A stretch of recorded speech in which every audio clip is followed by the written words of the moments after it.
Uy, ang galing oh. Andito ako sa Tugigaraw ngayon oh. Andito ako sa bahay ng family friend. Andito kasi yung kumpare ko dumating galing Amerika. So, ito yung kanilang bahay. Pasukin natin, tingnan natin. Kasi ando sila sa loob. Nagmi-meeting sila. Nagmamaritisan. So, ito yung bahay nila oh. Let's go, pasukin natin. Let's get it on.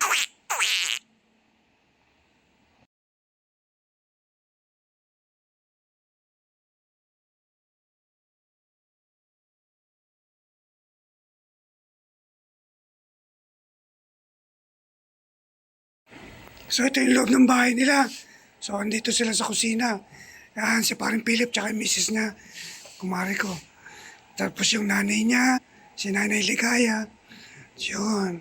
So ito yung salas, yan, may TV. At yun na nga, paglabas ko, ayun o, hinila ko na yung kambing. Nakatambak lang kasi sa labas eh. Hinila ko para katayin. So ayan, tali ko muna rito at maya-maya. Hintayin lang namin yung magkakatay. Patay ka ngayon, kambing, pulutan ka. Ay, bukas na pakatayo ngayon. Barako yung isa, no? Pwede na yan.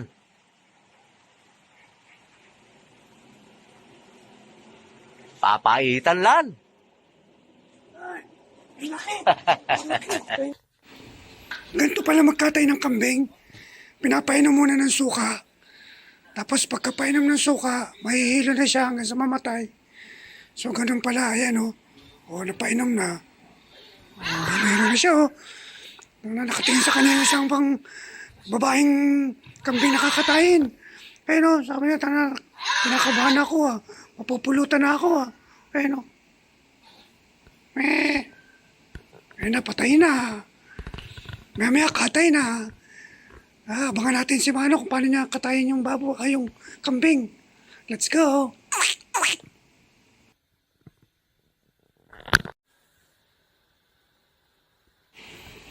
At yun, sinusuplete na. Pagkatapos mamatay ng kambing, sinusuplete. Siyempre, habang nagsinusuplete ni Manong, selfie muna kasama si parang Philip at yung kapatid na si parang Alvin. Ayun o, mga batang Tugigaraw. Ayun o. Pogi.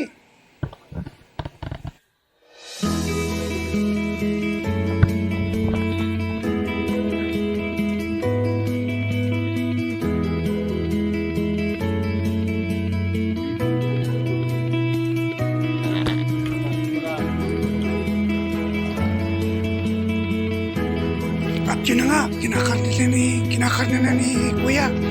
Ayun o, binabalatan na para kilawin ng balat. Ayan o.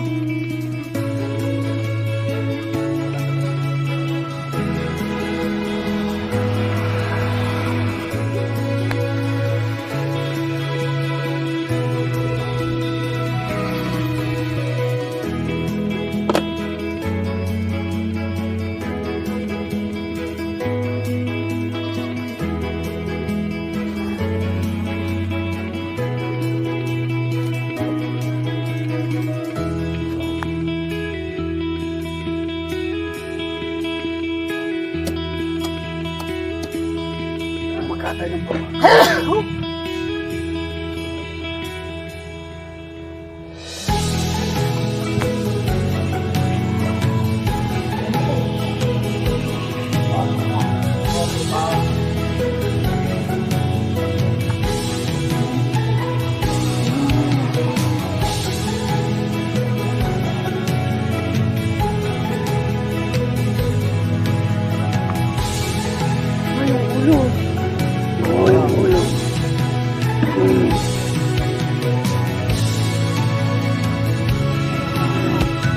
So ito na, the moment of truth.